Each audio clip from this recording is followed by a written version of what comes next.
Hello children, welcome to Story Time with Mrs. Askani.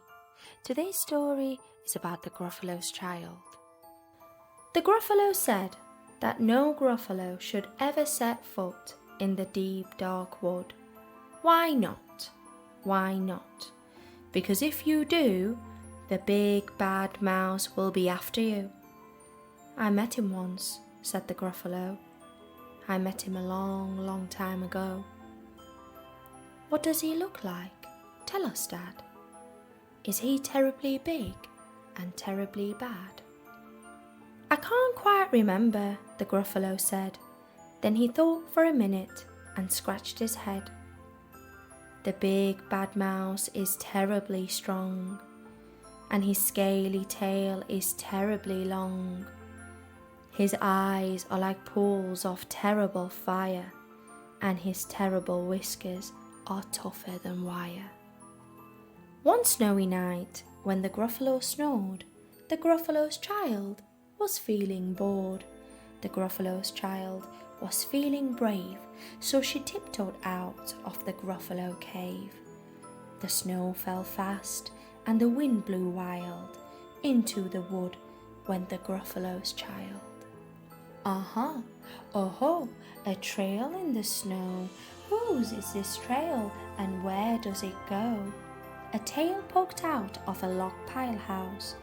Could this be the tail of the big bad mouse? Out slid the creature. His eyes were small, and he didn't have whiskers. No, none at all. You're not the mouse. Not I, said the snake. He's down by the lake, eating Gruffalo cake.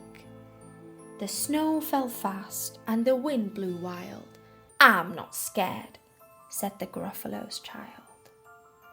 Aha, oh-ho, marks in the snow.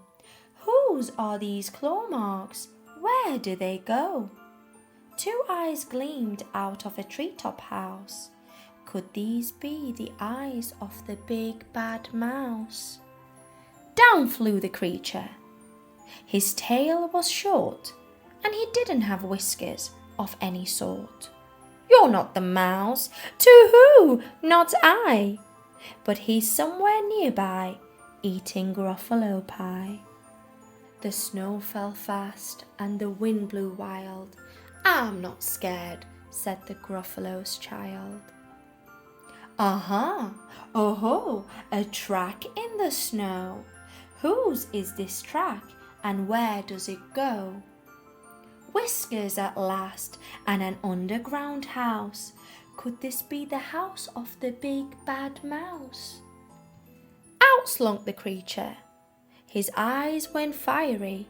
His tail wasn't scaly. His whiskers went wiry. You're not the mouse. Oh no, not me. He's under a tree, drinking Gruffalo tea.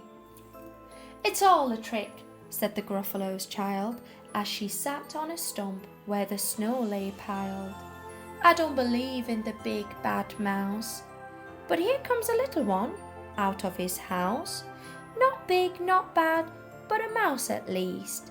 You'll taste good as a midnight feast.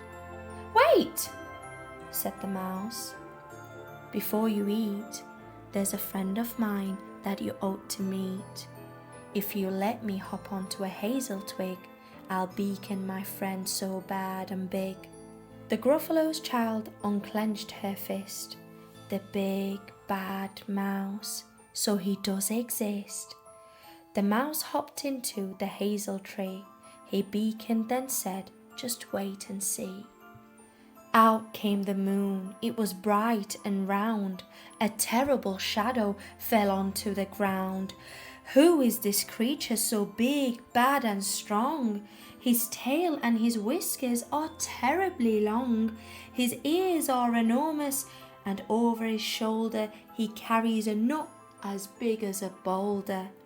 The big bad mouse, yelled the Gruffalo's child. The mouse jumped down from the twig and smiled.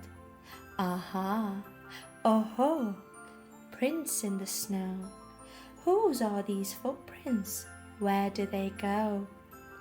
The footprints led to the Gruffalo cave, where the Gruffalo's child was a bit less brave. The Gruffalo's child was a bit less bored, and the Gruffalo snored and snored and snored. This is the end of our story. I hope you enjoyed it as much as I did. Until next time.